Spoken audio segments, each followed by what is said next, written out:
Let's simplify the expression 2 to the 4th plus 24 divided by 12.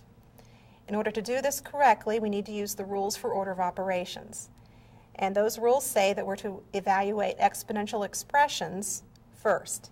The exponential expression in this expression is 2 to the 4th power.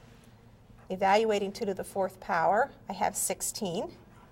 Copying the rest of the expression, 16 plus 24 divided by 12.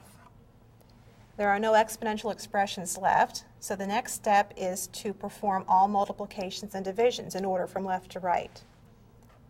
The division that we see is 24 divided by 12. So I will copy 16 plus, and then perform the division. 24 divided by 12 is 2. There are no more multiplications and divisions, so we turn to the last step, additions and subtractions. There is one addition. We perform that as our last step. 16 plus 2 is 18.